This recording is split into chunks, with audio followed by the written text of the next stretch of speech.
They say one small mistake can cost you everything, but no one tells you what happens when that mistake makes the most dangerous man in the room look directly at you. The first thing I noticed wasn't the music or the view, or even the people who clearly belonged there. It was how quiet everything felt beneath the noise, like the room itself was holding its breath and waiting for something to happen. I stood near the edge of the ballroom, balancing a silver tray of champagne flutes that cost more than my monthly rent, trying to remind myself to keep my shoulders back and my steps steady the way my manager had drilled into me during training. Smile, don't speak unless spoken to, and never, under any circumstances, draw attention. Easy rules. Simple rules.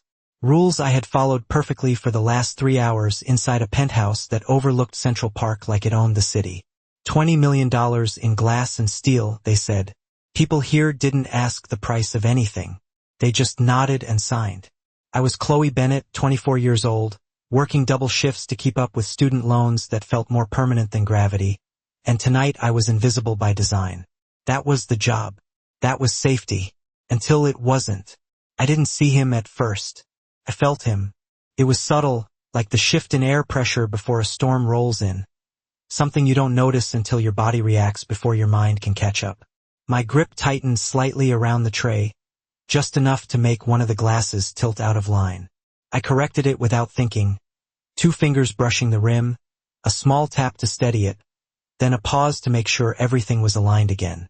It was automatic. Muscle memory. The kind of movement you don't even remember making. But the second I did it, something changed. I looked up, and across the room he was already looking at me. Adrian Volkov didn't move. He didn't need to. People shifted around him like he was the center of gravity. Like the entire room adjusted itself to keep him untouched. Tall, composed, dressed in a perfectly tailored black suit that didn't try to impress because it didn't have to.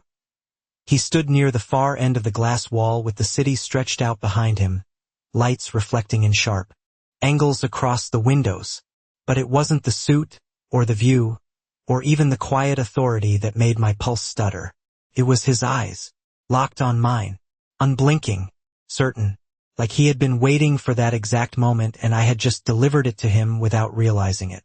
My stomach dropped so fast it felt like I had missed a step on a staircase that wasn't there. I looked away immediately, focusing on the tray, on the condensation sliding down the glass stems, on anything that wasn't him, but it was too late. You can feel when something irreversible happens. There's a kind of silence that follows, not outside, but inside your own head, like every instinct you have is suddenly screaming at once. Around me the party continued. Laughter, soft music, the clink of glasses. But under it there was something else now. I noticed a man near the bar glance in my direction, then quickly look away. A couple shifted their position, creating a subtle space between me and the rest of the staff. Even the security near the entrance adjusted slightly, their posture tightening just enough that you wouldn't notice unless you were already on edge. And I didn't understand why. Not yet. But I knew one thing with absolute certainty as I forced myself to take a step forward, pretending nothing had happened, pretending I was still invisible. I wasn't anymore. Somehow, without meaning to, without even knowing how, I had just made myself visible to the most dangerous man in the room. And he was already moving toward me. I told myself not to look up again, not to confirm what I already felt closing in on me. But there is a difference between ignoring danger and pretending it does not exist, and my body was already choosing for me. My steps slowed just enough to keep the tray steady, just enough to buy time, even though I did not know what I was waiting for. Around me the room kept moving, but not the way it had before. Conversations lowered half a tone. Laughter came a second too late, and I noticed something I had missed earlier, the kind of detail you only see when your instincts are fully awake. People were watching without looking like they were watching. A man near the bar adjusted his cufflinks for the third time in less than a minute, his eyes flicking toward me and then away. A woman in a red dress turned her body just enough to block part of her view, as if distancing herself from something she did not want to be connected to. Even the other staff had subtly repositioned, creating a gap around me that had not been there before. I was standing in the same place, but it felt like the room had quietly stepped back. I swallowed, trying to steady my breathing, telling myself I was overthinking, that this was nothing, that I was still just a server carrying drinks in a room that had nothing to do with me. Then I felt it again. Closer this time. Not just presence, but direction. I did not need to see him to know he was moving toward me. The space around me shifted in a way that could not be faked, like a current pulling everything slightly off course. I forced myself to turn, slowly, carefully, as if I had simply decided to continue my route across the room. And that was when I saw him walking. Adrian Volkov did not rush. He did not need to. Every step was measured, controlled, and completely certain, like he already knew exactly where he would stop. People moved out of his path without being told, without even seeming to realize they were doing it. And for the first time since I had arrived that night, the music felt too loud, like it did not belong to the same reality as everything else. My grip tightened on the tray, just enough to remind myself I was still holding on to something real. Do not drop anything. Do not draw attention. Do not make another mistake. But it was already too late for that. He stopped in front of me, close enough that I could see the reflection of the chandeliers in his eyes, sharp points of light that did nothing to soften the intensity behind them. Up close, he looked even more composed, like every detail about him had been decided long before he walked into that room. There was no hesitation, no uncertainty, just quiet authority that did not need to be proven. I lowered my gaze for half a second, the way I had been trained, but something about the silence between us made it impossible to stay there. When I looked back up, he was still watching me, as if he had not blinked once. Then he spoke, his voice low enough that no one else could hear, but clear enough that every word landed exactly where it was meant to. Who taught you that signal? The question did not sound like curiosity. It sounded like certainty. My mouth went dry instantly. I shook my head before I even found my voice. I did not mean anything. It just slipped out, the truth, or at least the version of it I could hold on to. His expression did not change. Not surprise, not doubt, not even irritation. Just a pause, like he was measuring something I could not see. Then, very slightly, he leaned closer, not enough to invade, but enough to make the space between us feel smaller than it should have been. That is the problem, he said quietly. And in that moment, I understood something I could not explain yet. Something deeper than fear and sharper than confusion. Whatever I had done with that small, careless movement, it was not random. And whatever it meant, he already knew. I should have stepped back, should have nodded politely and moved on the way I had been trained to do. But something about the way he stood there made it clear that this was not a moment I could exit on my own. My fingers tightened slightly around the tray, the thin stems of the glasses pressing into my palm just enough to keep me grounded, just enough to remind me that I was still in control of something, even if it was only a few ounces of champagne balanced on silver. Around us, the room continued its careful illusion of normal, but I could feel the edges of it slipping. The distance between people and me had grown wider, not dramatically, not enough for anyone to call attention to it, but enough that I could feel the absence of proximity like a draft in a closed room. No one wanted to be standing too close to whatever this was. Adrian's gaze did not leave mine, and there was something unsettling about the lack of urgency in him.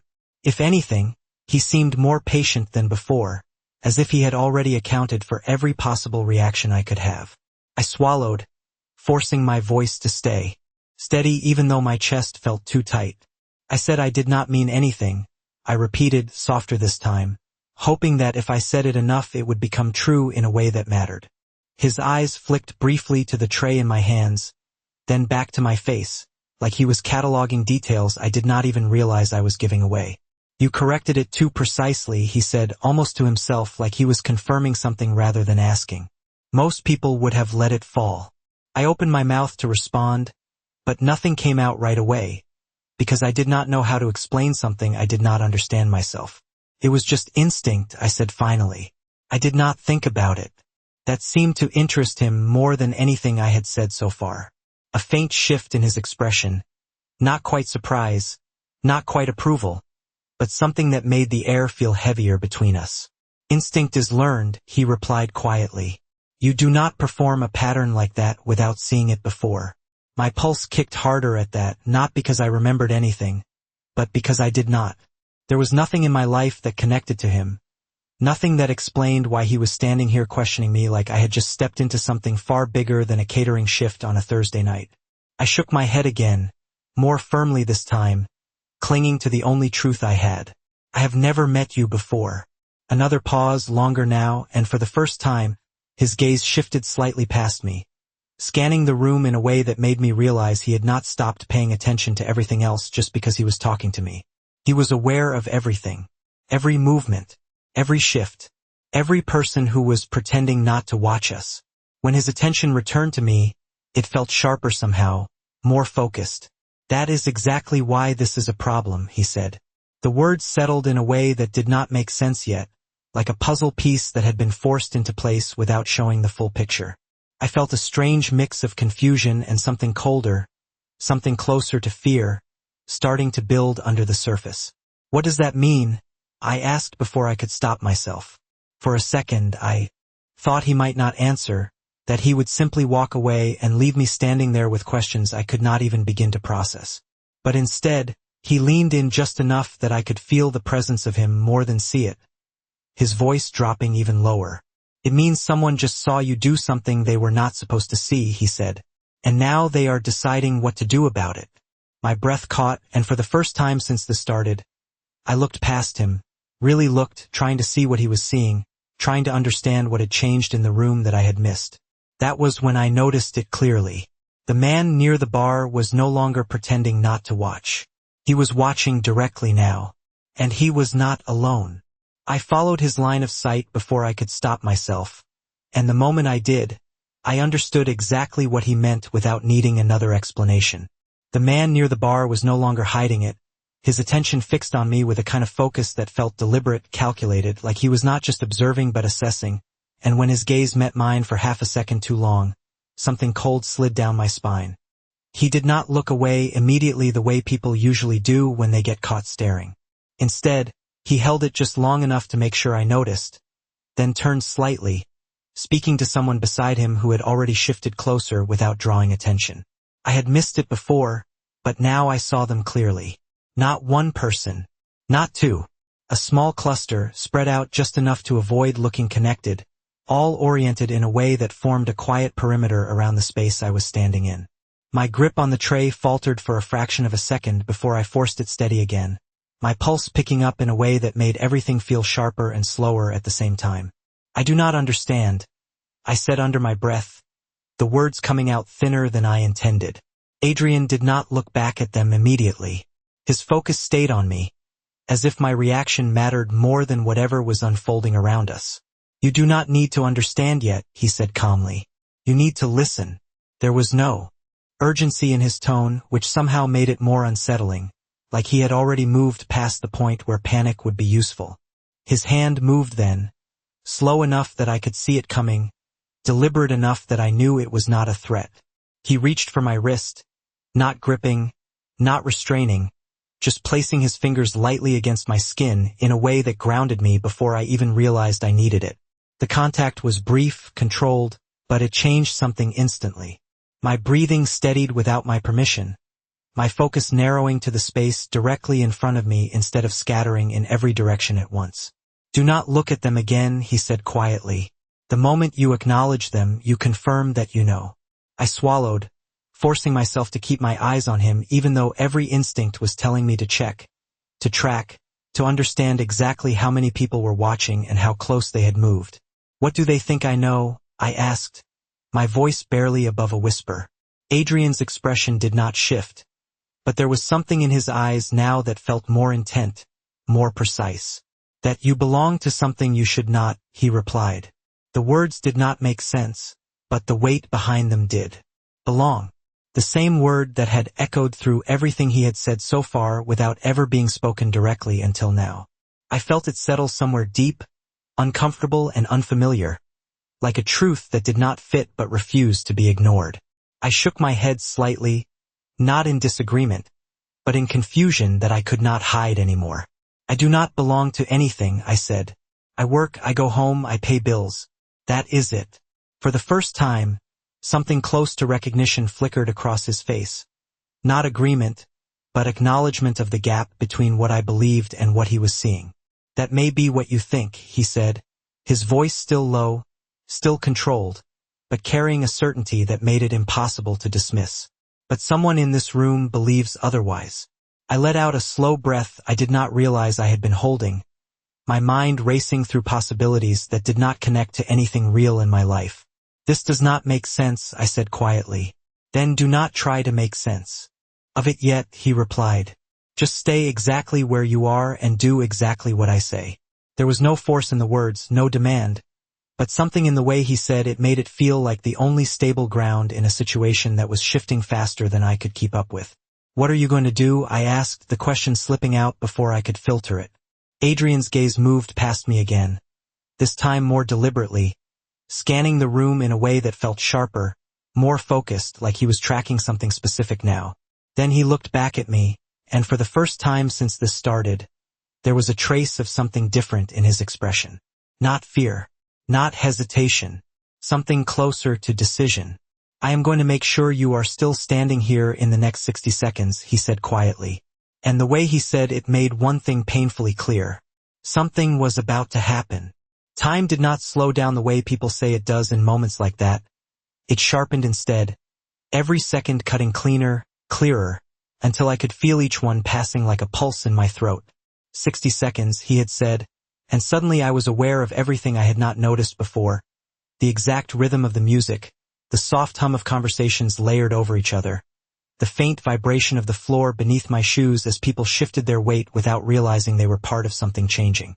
I kept my eyes on Adrian the way he had instructed, even though every instinct was still pulling me toward the edges of the room where those men stood, where something unseen was quietly building. His hand had already withdrawn from my wrist, but the steadiness it left behind had not faded. It was the only thing keeping me from reacting too quickly, from doing something that might make whatever this was worse. What happens in 60 seconds? I asked, my voice controlled but tight at the edges. Adrian did not answer right away. His gaze moved again, brief, precise, tracking something I could not see, then returning to me as if that was enough confirmation for whatever calculation he was running in his head. They decide if you are a mistake or a message, he said. The words landed in a way that made my stomach twist. I did not know what that meant, but I understood enough to know I did not want to be either. Before I could ask anything else, something shifted again, subtle but unmistakable. The man near the bar took a step forward, not directly toward us, but closer, just enough to change the distance. Another man mirrored the movement from the opposite side of the room. It was not coordinated in any obvious way, but it did not need to be. Felt like pieces sliding into place. My fingers tightened slightly on the tray again, and this time I could not fully steady the movement. One of the glasses trembled, the faint clink of crystal against crystal sounding louder to me than it should have. Adrian's attention flicked to it for half a second, then back to my face. Stay still, he said quietly. Do not give them a reason to move faster. I nodded, even though my body was already fighting the urge to do anything but stand still. My heart was beating too hard now, too fast, and I could feel it in my hands, in my chest, in the way my breath wanted to come quicker than I would allow it. Then it happened. Not loud, not dramatic. A sharp, contained sound that most people in the room barely registered, blending into the music, into the clinking glasses, into the illusion of normal that had not fully broken yet. But I felt it. A shift in the air, a ripple of movement behind me, and before I could even turn, Adrian moved. His hand came back, faster this time, not rough, not violent, but decisive, pulling me slightly off balance just as something behind me disrupted the space I had been standing in. The tray tilted, champagne sloshing dangerously close to the edge of the glasses, and for a split second, everything felt like it was about to fall apart in every possible way. I gasped, more from the sudden movement than anything else, my free hand instinctively reaching out to steady myself against him. The world tilted, then corrected, then stilled again, but it was not the same stillness as before. This one had weight to it. This one had consequence. What just happened? I whispered, my voice barely audible over the sound of my own pulse. Adrian did not let go immediately. His grip remained firm enough to keep me grounded.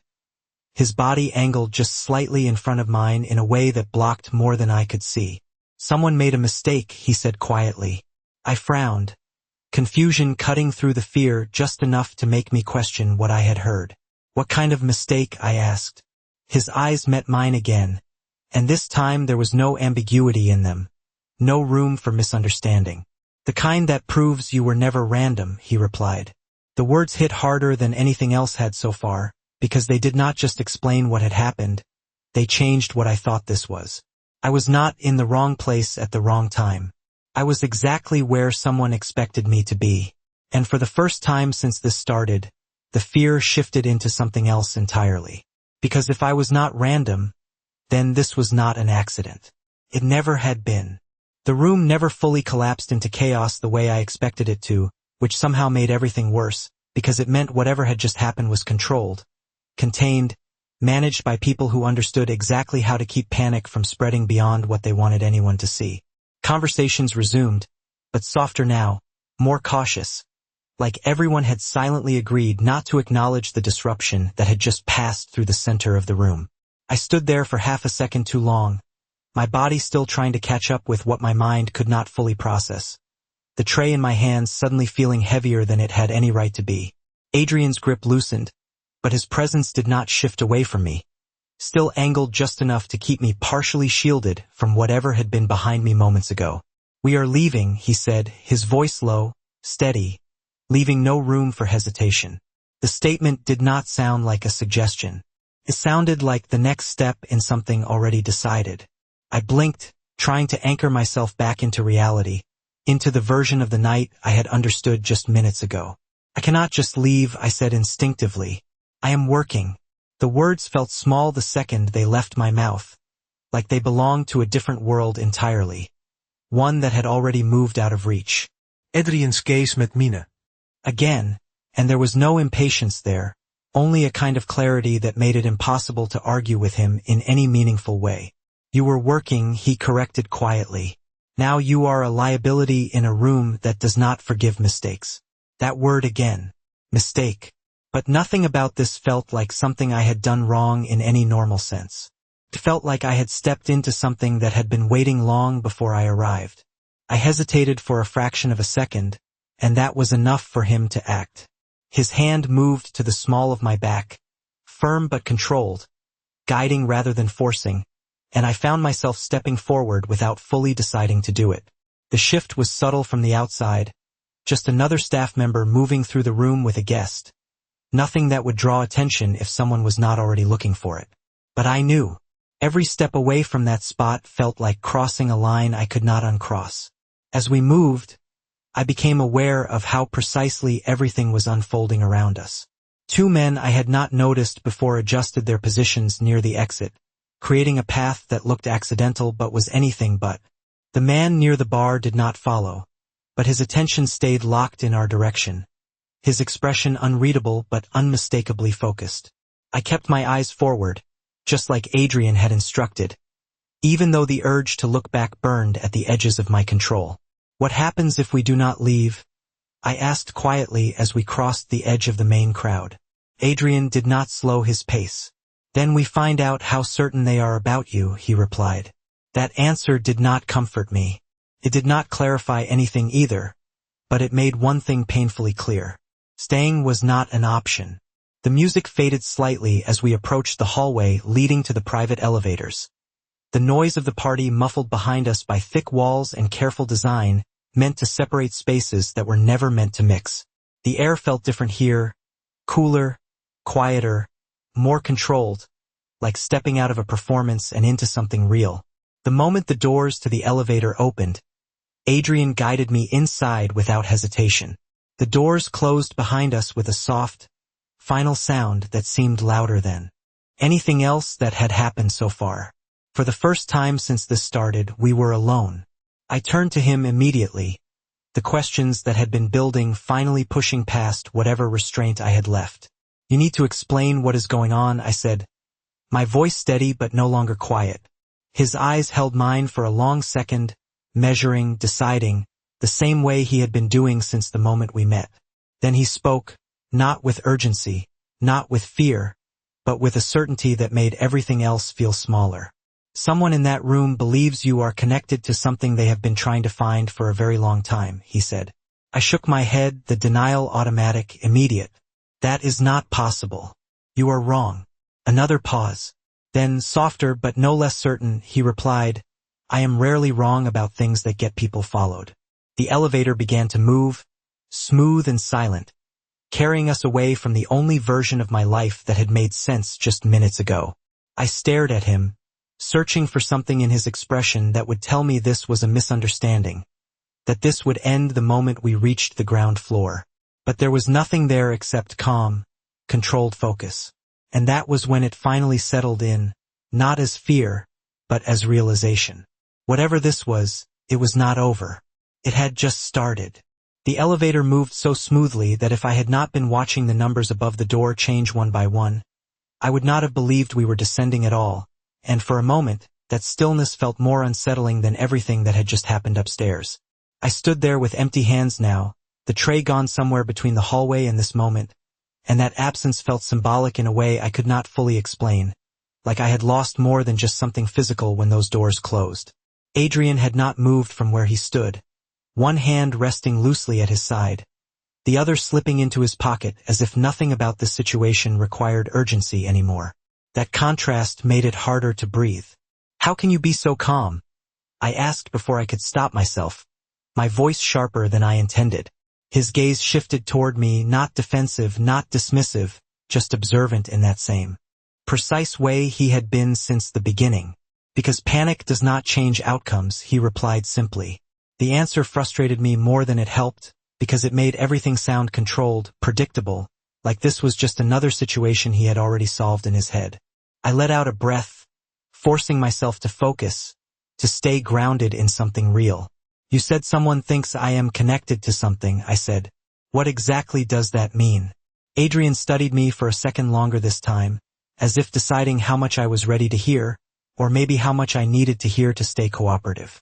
It means your face, your movement, or something about you triggered recognition in a group that does not act without reason, he said. That is not possible, I repeated more firmly now. I have lived in the same city my entire life. I have never been involved in anything like this. I work, I study, I go home. That is it. He nodded slightly, not agreeing, but acknowledging the consistency of my answer.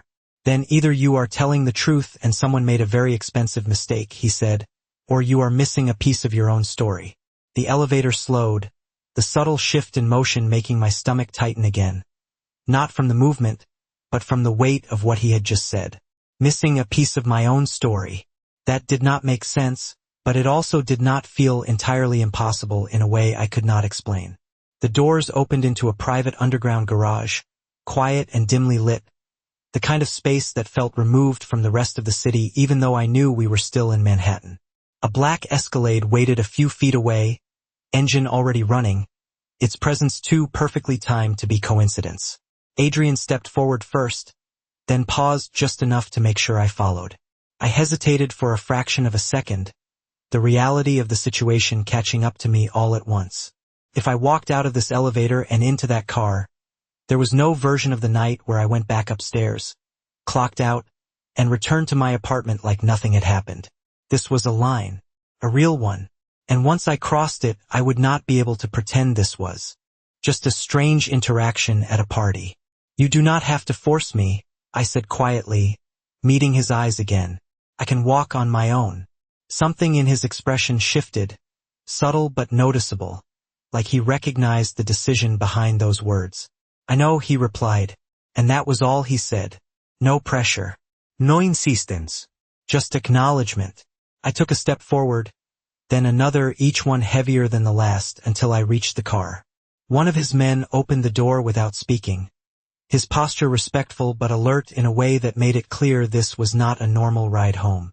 I slid into the back seat, the leather cool against my skin, the interior of the vehicle silent and controlled in the same way everything around Adrian seemed to be. He got in beside me, the door closing with a soft, final sound that echoed the elevator moments before. The car began to move almost immediately, pulling out of the garage and into the city night without hesitation.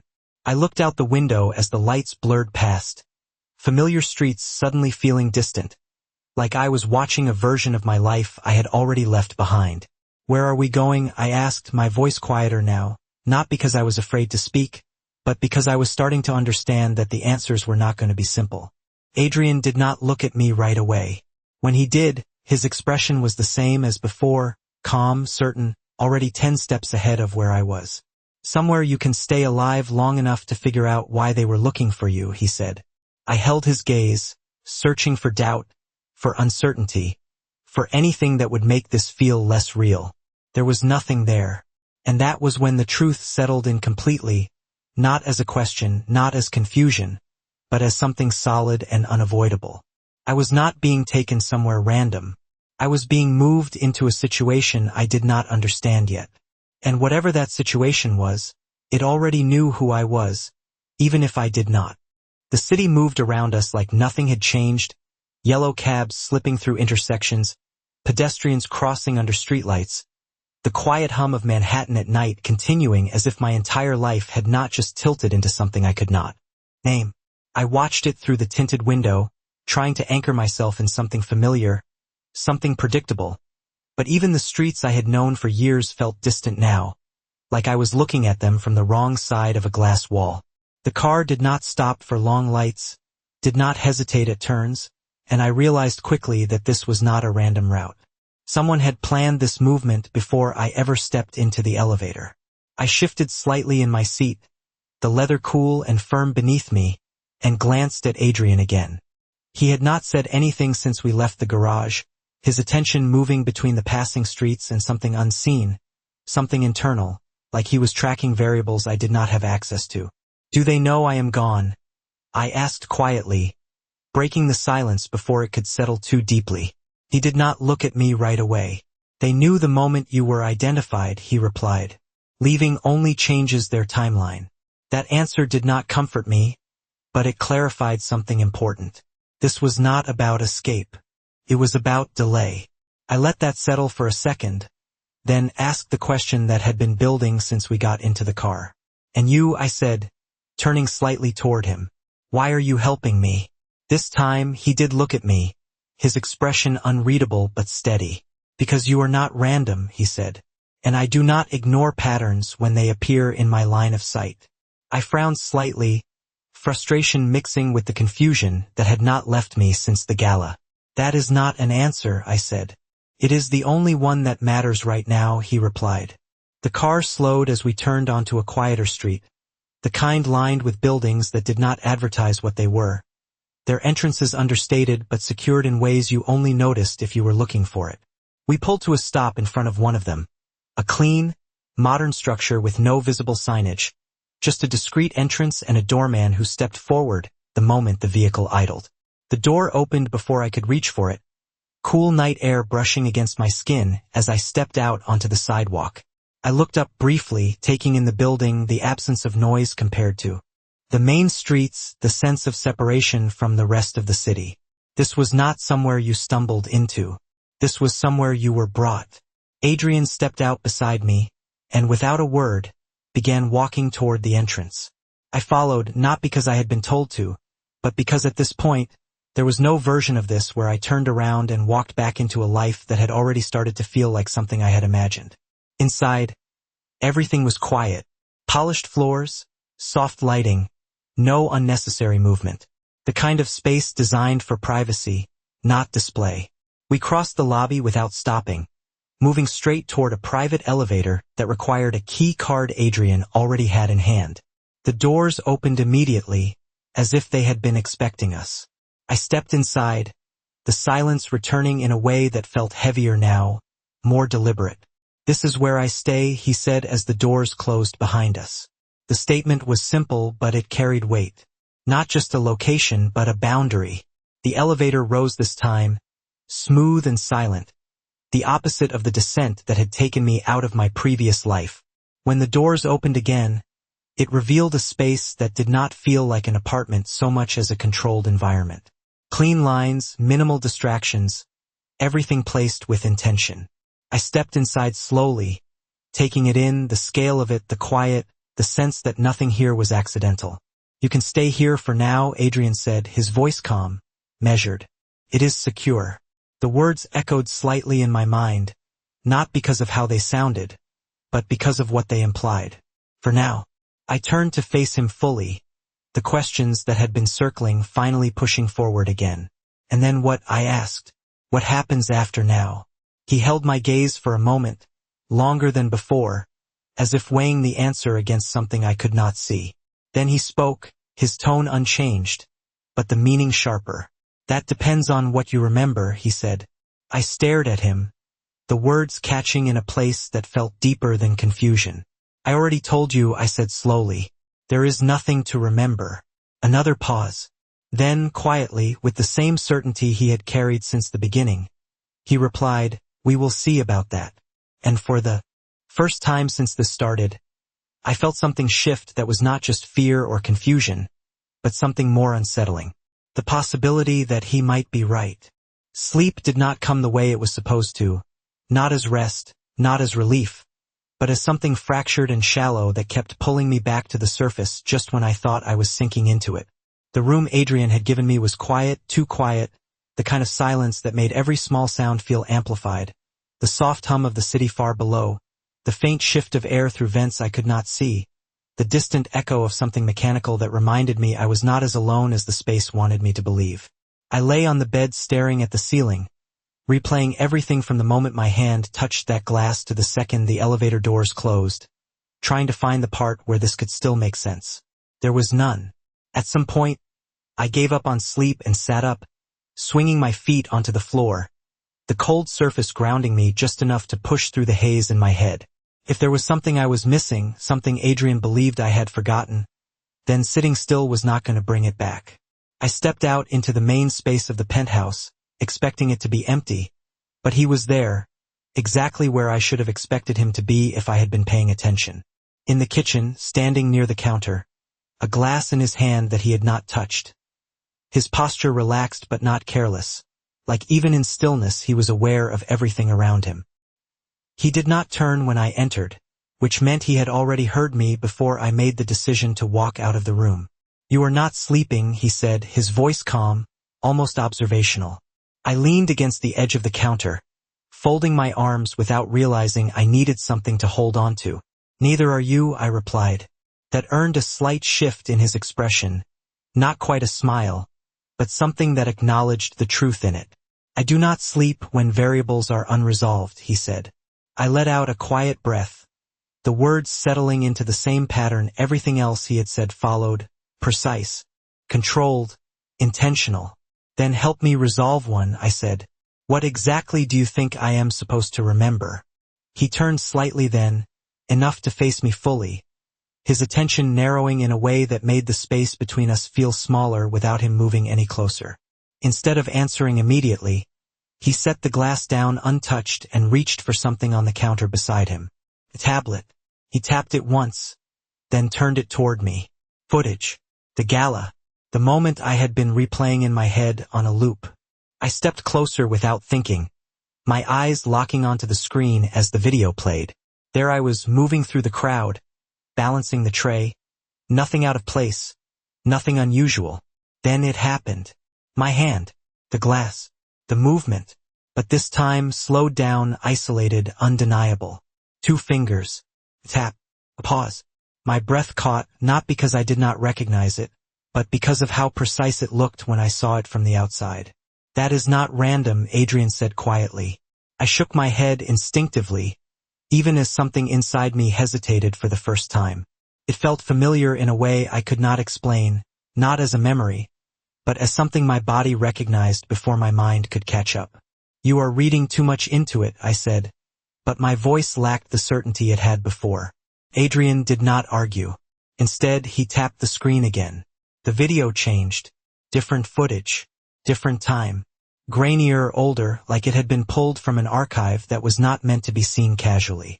A woman appeared on the screen, her face partially turned away, her posture tense, her hand lifting in a movement that made my chest tighten before I even understood why. 2 fingers. A tap. A pause. My breath stopped completely. I leaned closer without realizing it, my eyes searching her face, the line of her jaw, the way she held her shoulders, something about it pulling at me from somewhere I could not reach. "Who is that?" I asked, my voice barely above a whisper. Adrian did not look at the screen. He was watching me. "That is the question you should already know the answer to," he said. I shook my head again, but this time it was slower, less certain, like the denial was losing ground to something. I could not hold back anymore. "I do not," I said. Another pause. Then, quietly, with a certainty that felt heavier than anything else he had said so far, he replied, "That is your mother." The word did not land all at once. It unfolded slowly, like something my mind refused to accept even as it echoed louder with every second that passed. My mother. I stared at the screen, at the woman frozen mid-motion, her fingers still hovering over the glass in that exact same pattern, and for a moment, everything inside me went completely still. "That is not possible," I said automatically, the denial coming faster than thought, faster than logic. My mother was not part of anything like this. She worked 2 jobs. She packed lunches. She made sure I got to school on time. That was the version of her I knew, the one that made sense, the one that fit into a life that had always been simple, predictable, ordinary. Adrian did not interrupt. He let the silence stretch just long enough for the weight of the moment to settle where it needed to. "Look again," he said quietly. I did not want to, but I did. I leaned closer to the screen, my eyes tracing details I had never paid attention to before. The angle of her wrist, the tension in her shoulders, the way her head tilted slightly before completing the motion. It was not just similar. It was identical. My breath caught, something sharp and unfamiliar pressing against the back of my mind like a memory that refused to fully surface. "I have never seen her do that before," I said. But even as the words left my mouth, something inside me shifted. Not recognition exactly. Something deeper. Something physical. A feeling of knowing without knowing why. Adrian watched me. Not the screen. His attention fixed on every change in my expression like it mattered more than the footage itself. "That is because you were not meant to remember it consciously," he said. The phrasing stopped me. "Not meant to. That implies someone decided that," I said slowly. He nodded once, not confirming, not denying, but acknowledging the direction my thoughts were moving. "Your mother was connected to a network that operated on signals like that," he said. "Patterns. Codes. Movements designed to communicate without words." My stomach tightened, not just from what he was saying, but from how easily it fit into something I could not quite reach. "She left that world before you were old enough to understand it." "Left or ran?" I asked, the question slipping out before I could filter it. Another pause. Adrian's gaze shifted briefly to the screen, then back to me. "Those are not always different things," he replied.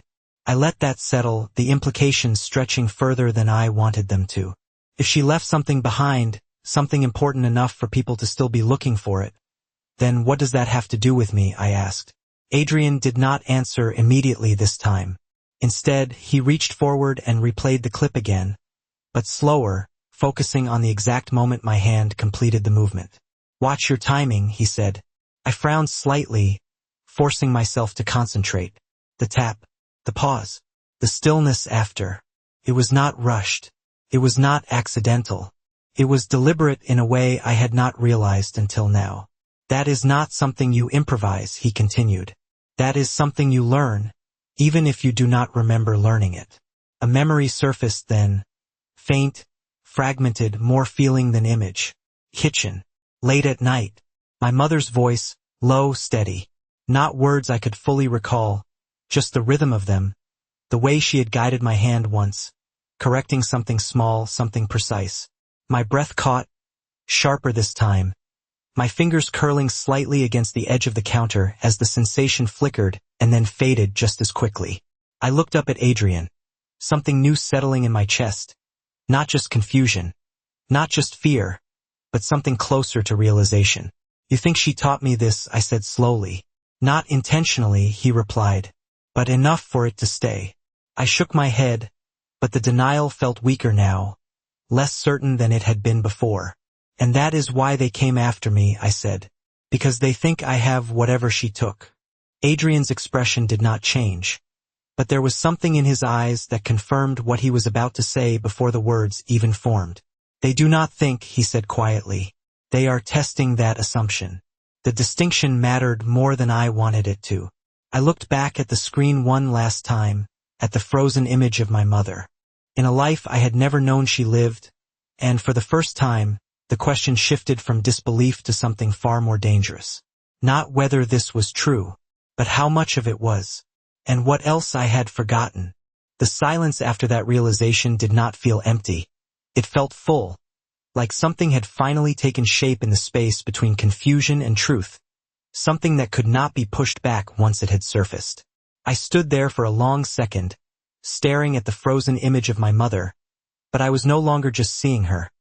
I was searching her, looking for signs I had missed, details that now felt obvious in a way they never had before. The way she held tension in her shoulders, the way her eyes scanned before she moved, the way that single, small motion carried intention instead of habit. How did I never see this? I asked quietly, more to myself than to Adrian. You saw what you were supposed to see, he replied. That is how people like her survive. The words settled heavily, not comforting, not accusing, just factual in a way that made it harder to argue. I turned away from the screen, needing distance from it, needing space to think without that image pulling at something I could not fully control. If she was part of something like that, I said slowly, then why did she leave? Adrian did not answer immediately, and for the first time since I had met him, it felt like he was choosing his words more carefully than before. People leave when the cost of staying becomes greater than the cost of disappearing, he said. That answer carried more weight than anything else he had said so far, because it implied a choice, not an accident, not a mistake, but a decision made under pressure I could not begin to understand. And she never told me, I added, the realization sharper now, more personal. Not once. He met my gaze, steady as always. That was likely intentional, he said. Information can be as dangerous as the thing it protects. I let out a slow breath, my thoughts shifting, rearranging, trying to fit into a version of reality that no longer matched the one I had lived in. Then there is something else, I said, the pieces starting to connect in a way that made my chest tighten. If they think I have something, if they are testing that assumption, then someone had to tell them where to look. Adrian's expression changed then, not dramatically, but enough that I noticed it immediately. A slight narrowing of his eyes, a shift in focus that told me I had just stepped into something more specific, something closer to the center of this than anything I had said before. That is correct, he said. The confirmation landed harder than I expected. Which means this is not random, I continued. Not a coincidence. Someone pointed them at me. The room felt smaller again, not physically, but in the way my options seemed to narrow with every realization. Adrian did not deny it. He did not soften it either. No, he said. This was directed. A quiet knock at the door interrupted the moment, controlled and deliberate, not rushed, not uncertain. Adrian's attention shifted instantly, his posture adjusting in a way that made it clear he was already anticipating what came next.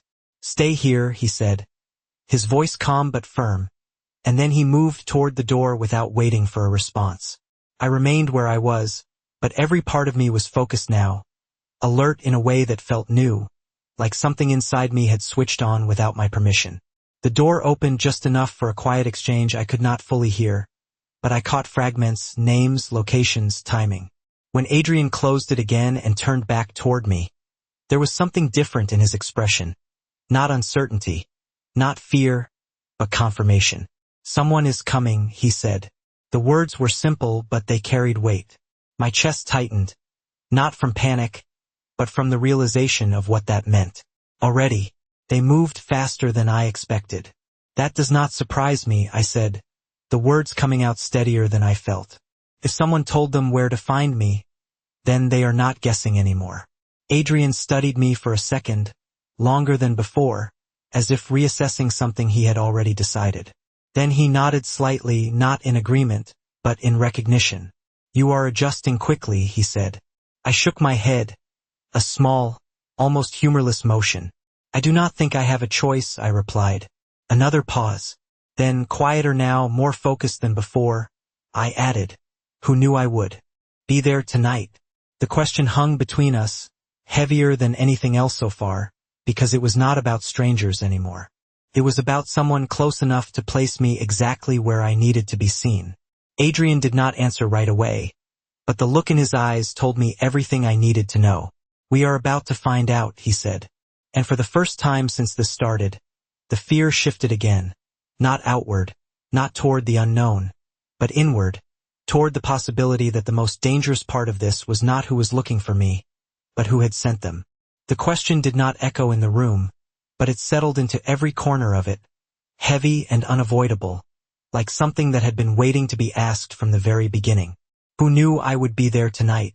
I replayed the hours before the gala in my head, every detail suddenly sharper, every interaction carrying weight it had not had before. My schedule, the last-minute shift change, the message that had seemed harmless at the time. A slow, quiet realization began to take shape, and I felt it before I could fully explain it.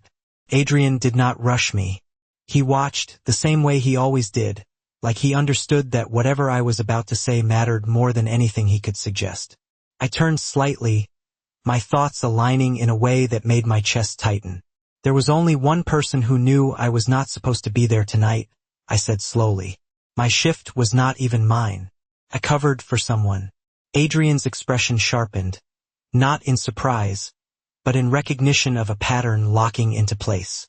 Who, he asked. The question was simple, but answering it felt heavier than anything else I had said so far. Ethan, I said. Ethan Cole. My friend. The word felt wrong the second it left my mouth, like it no longer fit the situation it belonged to.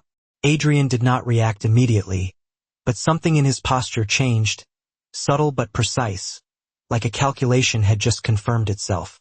How long have you known him? He asked. A few years, I answered. We met at work. He helped me get extra shifts. He knew my schedule. He knew everything about my routine. As I said it out loud, the pieces aligned faster, too fast, forming something I could not ignore anymore. He was the only one who knew I would be at that gala. I added, my voice quieter now, steadier in a way that came from clarity, not comfort.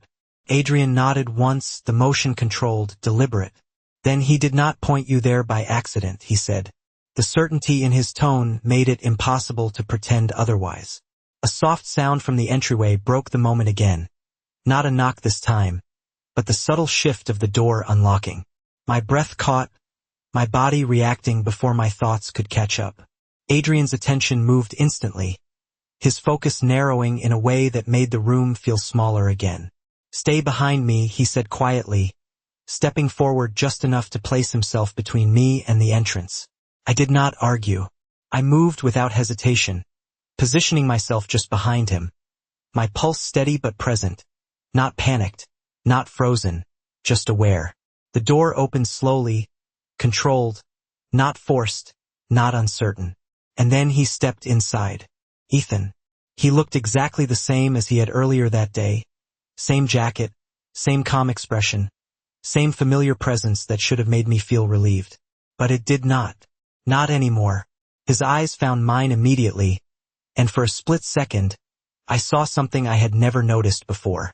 Not concern. Not confusion. Something else. Something measured. You are okay, he said, his voice even, almost reassuring, but it landed wrong now, every word carrying a weight I could finally recognize. Adrian did not move aside. He remained exactly where he was, his presence steady, controlled, blocking just enough of the space to make it clear this was not a casual visit. You found her quickly, Adrian said, his tone calm but edged with something sharper beneath it. Ethan's gaze shifted to him, the briefest pause before he responded. I had a feeling where she would be, he replied. The answer was smooth, practiced, but now that I was listening differently, I could hear what was missing. Surprise. I had known flickered, just enough to make it hurt. Then it disappeared. Not new, he said carefully. Arranged. The word landed harder than anything else that had happened so far, because it confirmed what I had already started to understand. This was not a coincidence. Not a mistake. Not a misunderstanding. It was a plan, and I had walked directly into it. Adrian did not react outwardly, but I could feel the shift in the air, the tension tightening in a way that made everything feel more precise, more deliberate. Ethan took a small step forward, his posture relaxed, but his eyes never leaving mine. "You were never supposed to get this far," he said quietly. And in that moment, everything changed again, not because of what he said, but because of what it meant. I was not just part of this story. I was the reason it had started. For a second, no one moved. Not me, not Adrian, not even Ethan, and that stillness felt heavier than anything that had come before it, because it was no longer about confusion or guessing. It was about truth finally standing in the open with nowhere left to hide. I stared at Ethan, searching his face for something familiar, something that would pull this back into a version of reality I could still recognize. But it was gone, replaced by something quieter, colder, more intentional. "You arranged it," I repeated, the words slower this time, steadier, as if saying them out loud made them real in a way my mind had been resisting. Ethan exhaled softly, not annoyed, not defensive, just accepting the shift that had already happened between us. "It was the only way to confirm it was you," he said. That answer landed deeper than I expected, because it removed any last trace of doubt. This was not personal in the way I had feared. It was calculated, planned, precise. "Confirm what?" I asked, my voice calm now in a way that surprised even me. Adrian did not interrupt. He stayed exactly where he was, but I could feel his attention sharpen, not just on Ethan, but on me, like he was watching how I handled this just as closely as he was tracking the situation itself.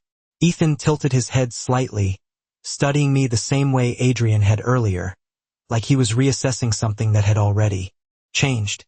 "That you would respond to the signal," he said. "That it was still in you." My chest tightened, not from fear, but from recognition, the same feeling that had been building since I saw the footage of my mother. "You used me," I said, not as an accusation, not anymore, but as a statement. Ethan did not deny it. "I needed to know if you had access to what she took," he replied. The words were clear, direct, stripped of anything unnecessary. "And if I did?" I asked, holding his gaze without looking away. Another pause. Then, just as steady, he answered, "Then you would have led us to it." The clarity of it removed the last piece of hesitation inside me. I was not standing here because of a mistake. I was standing here because I had been placed here, observed, tested, and now understood. Adrian shifted slightly then, not stepping forward, but enough to make his presence more defined, more intentional. "You planned an exposure in a controlled environment," he said calmly. "That was a risk." Ethan's eyes flicked toward him briefly, then back to me. "Only if she was not who I thought she might be," he replied. "And now?" Adrian asked. Ethan's expression changed slightly, not uncertainty, not fear, but something closer to acknowledgement.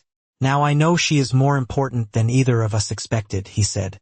The words settled into the room with weight, but they did not land on me the way they might have earlier. Instead, something else took their place. Clarity. I took a small step forward, enough to shift the dynamic, enough to make it clear I was no longer standing behind Adrian, no longer positioned as something being protected without choice. Decides what happens next. Silence followed, but it was not empty anymore. It was defined. Adrian did not speak. He did not need to. His presence remained steady beside me, but for the first time, it did not feel like protection alone. Felt like alignment. Ethan exhaled slowly, the smallest shift in his posture signaling something had changed in his calculation. "Then this is where it gets interesting," he said quietly. I did not respond right away. Instead, I looked past him for a second, toward the city beyond the glass, the lights stretching out in every direction, constant, indifferent, unchanged. Then I looked back at him, at Adrian, at the space I now stood in fully aware. "No," I said calmly, "this is where it becomes mine." And in that moment, for the first time since the night began, I was not reacting to what was happening. I was choosing it.